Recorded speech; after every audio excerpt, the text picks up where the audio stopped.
those of you that don't know me, my name is Rachel, and I love reading YA fantasy novels. But since I am 22 years old, I also happen to like reading a lot of regular fantasy novels, and I've noticed that when I'm reading one or the other, I tend to find some that are very YA and very adult fantasy. On the other hand, I do happen to find a lot of what I call crossover books, that are books that are sometimes with younger characters in the regular fantasy section, or that have more mature writing for a YA novel. And since on this season of WordNerds we are trying to expand our reach a little bit and maybe do some more videos on middle grade or adult books as well because of us that read and write them, I wanted to do a video today of my favorite YA crossover books.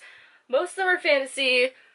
There's like one or two that are contemporary, but anyway, some books that maybe a YA audience that is growing older would like to read. I was inspired to do this video because I just finished reading The Last Magician by Lisa Maxwell. It has a really interesting combination of genres. It's like time travel, but also magic, but also like slightly sci-fi, but then also like street gangs of New York and like Victorian era. But when I was reading it, I kept thinking that it had a more mature writing style. The characters are still young. I think the main character is 16 or 17, but it has the pacing and the character ages of a YA novel, but it has the sophistication and the plot development of a what I would call regular fantasy novel. It also happens that one of my favorite books is A Darker Shade of Magic by V.E. Schwab, which fits this video perfectly. This is about 4 alternate reality Londons that all have varying degrees of magic, and the main character is a blood magician who can travel between the alternate realities. Not quite sure how old he is, but he's like younger, and the other main character is also, I believe, 16 or 17, so the emotions and the pacing is very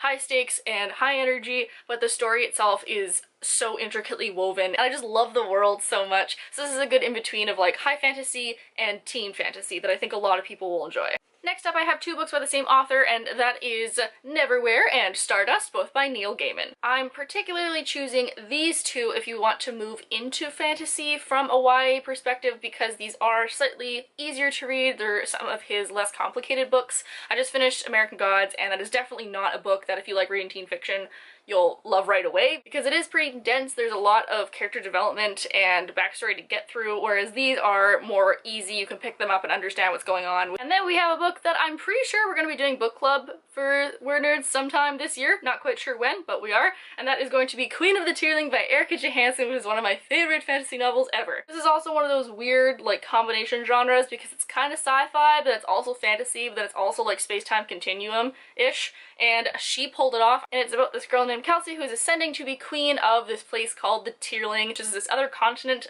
on Earth that has magic, and it's her ascension and the other dark queen across the continent that is going to be waging war. And she's just old enough that she's still like young and teen-like, so she has that attitude, but she's also being forced into this very grown-up role. So it's a good crossover for both younger people and older people that are just wanting something like fun, but it's still fantasy, but it's still fantastic. Then I have an absolutely fantastic whimsical wonderland of a book, and that is The Night Circus by Erin Morgenstern. I read this when I was like 17. I didn't even realize that it wasn't like teen fiction because one of the main characters is also 17.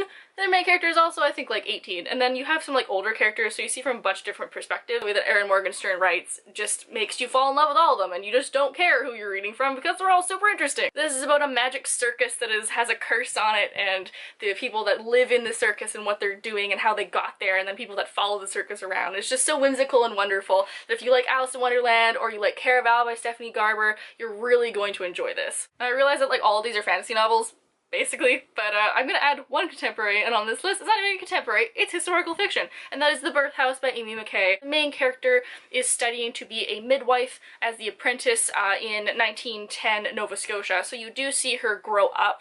I think we meet her when she's maybe like 6 or 7, and then we continue to grow with her into her teens and 20s, so this is a good way to have like the younger side, and then growing up, that whole theme, coming of age, you know, that's so popular in YA books. I like her journey into adulthood, and I like this like slightly mystical aspect because, oh geez, there's fantasy in this one too. Not really, just mystical, because she's a midwife apprentice and oh, she's a witch, you know, like that kind of jazz. Of course, I do a video about like adult books wearing a friggin' Star Wars sleeveless shirt and purple lip, and just, I'm an adult. I can do it if I want to. Tune in on Sunday for our live chat at 7:30 Eastern Standard Time. We're going to be talking about all things reading and writing and wordy, so I hope to see you guys all there.